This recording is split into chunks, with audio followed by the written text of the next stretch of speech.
Joe B1. Love that name. Love seeing TibSun being played. Thanks, I love playing it. I want the blue Tiberium. Tiberium vinifera is its scientific name for the blue Tiberium. Which, did that ever appear in the first game? I'm curious. Joby1 says no blue Tiberium in the earlier games. Okay, that's what I thought. Ah. Okay, Joby1 said something really interesting. Yeah. He said a little tidbit. The green lines when you give a movement order was just debug code, so I could see path destination. But Brett Sperry, the boss, made me keep it in the final game. Wait, do we have an original developer in the chat? Who is this? Joby1? Yes. You know what? I mean, people lie on the internet all the time, but Joby1, can you give us a little background about yourself? Are you Joby1, Joe Don't do that. Bostic. Don't give me hope. There's no way this is Joe Bostic in my chat. Do you guys know who Joe Bostic is? No, I don't. He's one of the greats, okay? He's one of the original developers in Westwood. There's no way Joe Bostic is in my chat. That's just not... Sorry, not... If you are Joe Bostic, I apologize, but, like, I've been on the internet long enough. I'm not going to just take your word for that. I'm sorry. Joby1 is upping the ante. He just said, ask any question for me to prove it if you want. Are you serious? Okay, do you know anything about Westwood's original vision for who and what Kane was supposed to be? And I know a lot of that is already on the internet right now. I know Brett Sperry did an interview, but I'm just curious if you have any insight that isn't already out there. I play that with the D-Train. Okay, still. we got an explanation. He said Kane was modeled after the biblical Kane. Heidi Larimore was a story girl, and she was into that sort of thing. Holy crap, is this actually Joe Bostic? Wait, I don't know what that is. Wait, I don't know what that second part means. Heidi Larimore, who was Heidi Larimore? Was she, like, in charge of story at Westwood? Can you look up that name? I'm looking it up right No, Oh. he said alongside Heidi Larimore. It says it in here. Oh my They gosh. created the concept of Command and Conquer Tiberian Dawn. now. Oh my goodness. Is this actually Joe Bostic in my chat?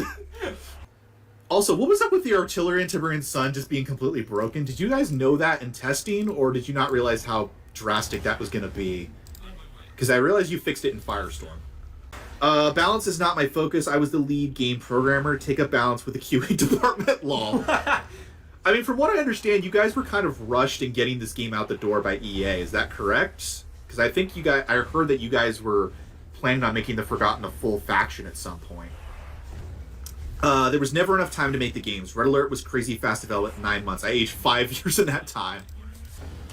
Well, is there any other questions you have for... Yeah, I mean, like, why are you here, Joe Bostic? If you are actually Joe Bostic, do you just, like, go online and look for people playing your old games on streams and join? Because not that I'm complaining. Like, that's a cool thing. It's probably what I would do in your position.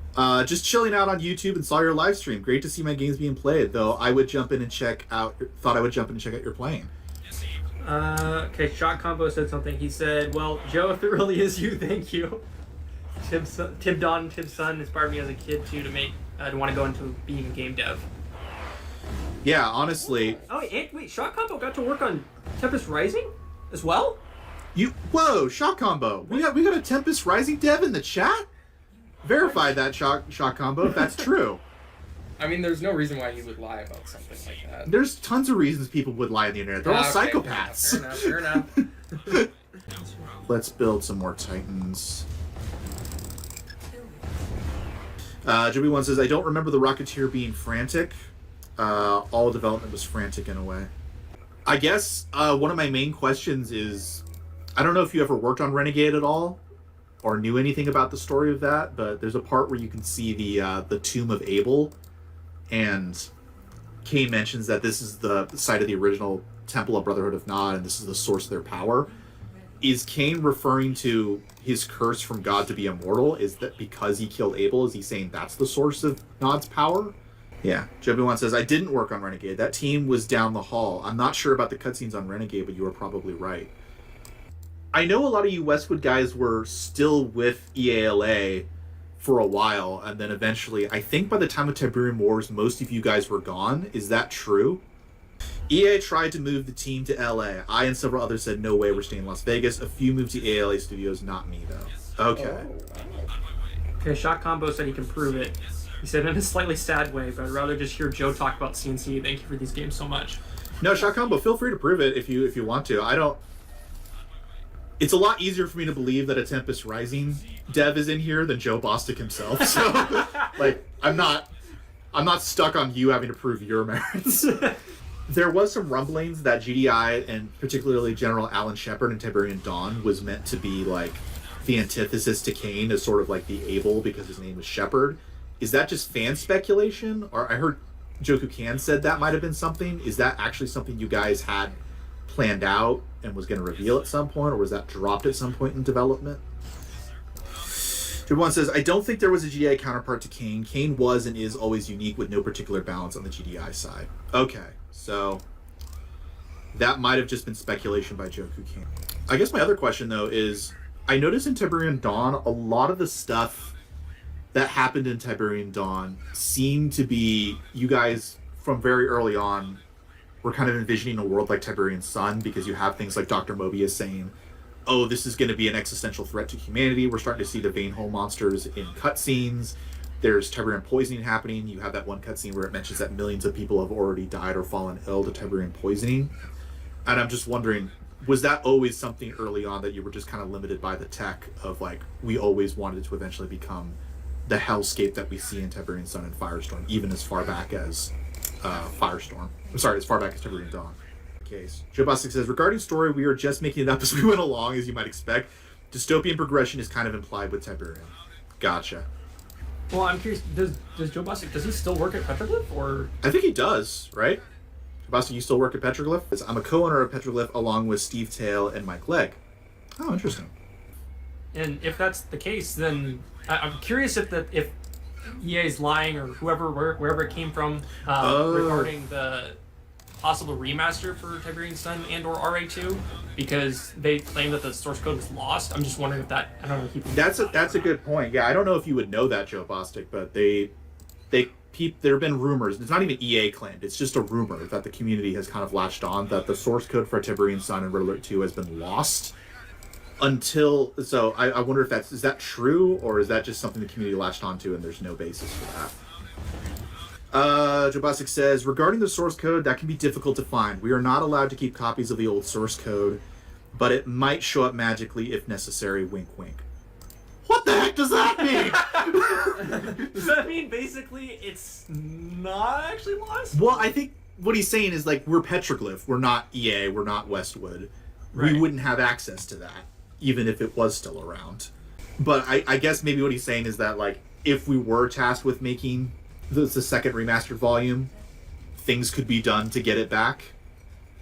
I don't know. What is Petroglyph also working on recently now? They made a World War I game recently that was kind of interesting. Obviously, they were working on 9-bit armies, the sequel to their 8-bit army games. Right. And then, obviously, most recently, a couple years back, they were working on the Remaster Collection. Petroglyph also made Star Wars Empire at War. I think it is pretty highly rated in Steam and still keeps selling. Yeah, I really need to check that out. I have a question that actually showed up on the Command & Conquer subreddit, which was, how do you guys stay afloat?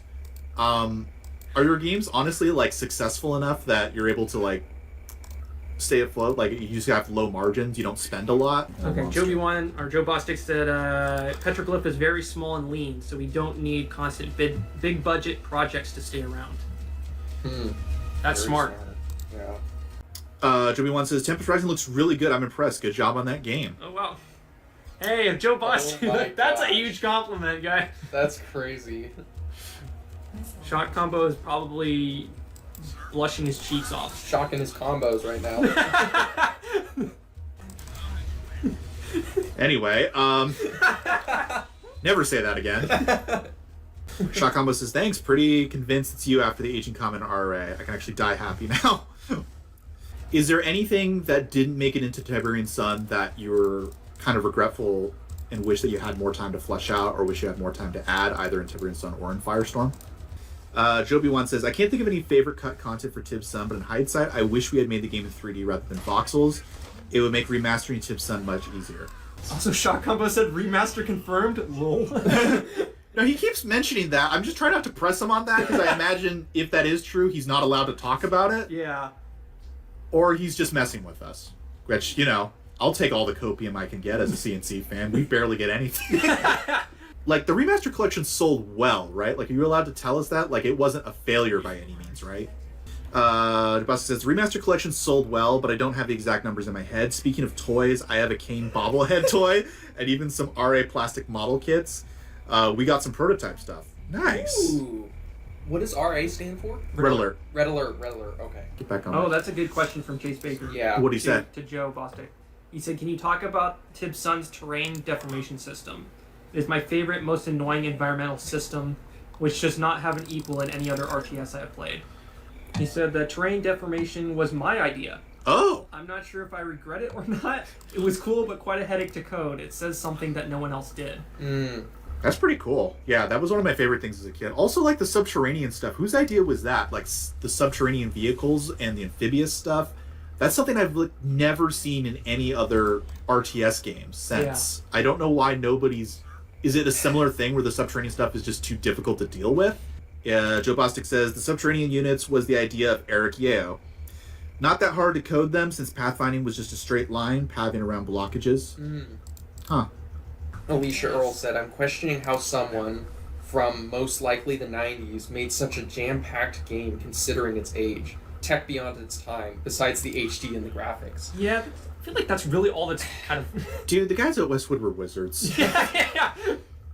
Which is funny, because I think that originally you guys had planned to make Tiberian Dawn, like, a fantasy game before you decided to switch to a Modern Warfare aesthetic. Is that true? And what kind of went into, like, the thinking behind why you decided to change that? I came up with the idea of a fantasy C&C. Oh, I was into D&D, nice, and Lord of the Rings, nice, but the first Gulf War was going on, and Britt Sperry wanted a more relatable context in fantasy. Oh, well. That's super interesting, especially since, like, your quote-unquote rivals at Blizzard ended up doing the Wizards and Warriors thing with, Warcraft. I'm curious, question for Joe Bostic. Whose idea was it for the Veinholes? Because those are something, that, again, that I've never seen. The environment being able to kill you, basically. Okay, Joe B1 said that Joe Bostic said the Veinholes were partly my idea, partly Return of the Jedi, Sarlacc Pit. Oh my gosh, it's a Sarlacc Pit reference. That's so cool. I'm literally forgetting all of my problems in life because I'm talking with Joe Bostic. Depression cured. So I'm curious, for Bostic then, what games did you work on? Obviously Tiberian Sun and Command & Conquer, Tib Dawn. But were there any other games that you worked on as well? Let's get you guys over here. Okay, Joe Bostic said lots of games. Check out Moby Games. But more relevantly, I did not work on RA2 and Generals. Those were EA Studios in California. Correct. Right. That's too bad because some of those are some of my favorite. Well, if I remember correctly, it was EA Pacific who the guys who worked on Red Alert 2 were the ones who worked on Generals, but it was the Westwood guys within EALA that worked on Zero Hour. Is that correct, Joe Bostic? I don't know if you were even there for that. He said a few people moved when they shut down Westwood, so some of them worked on EA projects, I'm sure. For example, Battle for Middle-earth and probably Generals 2. Gotcha. Yes! I have the chemical missile now, guys! All the way at the end when I don't need it. I mean, you can still use it. I can still use it. And do war crimes. Here we go, war crimes! Look, we're going 5 feet away! Boom! Did you guys ever look to, like, inspiration, or were you ever looking at what, like, Blizzard was doing with Warcraft and StarCraft when you were making your games? Or were you just kind of trying to keep your head down and not try to get your stuff diluted by what other people were doing? Joe Bostic says, we were always looking at what other studios were doing. A good idea is a good idea, and copying features is a form of flattery. Oh, interesting. Luke Danger says, too bad the GDI doesn't get their transports. Actually, that's a question. Why did GDI not get the Orca transport as a standard unit to ferry infantry instead of having to use ACP plus carry out? I don't know, man. Joe Bostic says, the general philosophy was for GDI to be vehicle-focused and not to be infantry-focused. So that explains some of the differences between the factions. Oh, interesting. Joe Bostic says, well, I'm off. I have some errands to run. Was nice watching the stream. Looking forward to your future streams. Hope I get lucky and catch you next time. Yeah, thanks, man. Appreciate you being here. Thanks for everything you did for my childhood and everyone else at Westwood. If you ever get back to Petroglyph, let them know we're super thankful for everything they did at Westwood and everything they do now with 9-bit armies. I play that so much with my friend the D-Train. I know. I really want to play 9-bit armies too. It's so much fun. I haven't gotten it yet. Yeah. Oh man, I was gonna ask him about Cabal. Like, what is the deal with Cabal? Oh, well, I mean, he might come back in a future stream. if I'm getting fooled hardcore, like shame on me, fair enough, you got me. But like, also well played. yeah, no, well, yeah, I know. Like, if you are actually like did a bunch of research to make yourself look like Joe Bostic, like, you know what? Go ahead and fool me. Like, you've earned this. You put in a good amount of effort.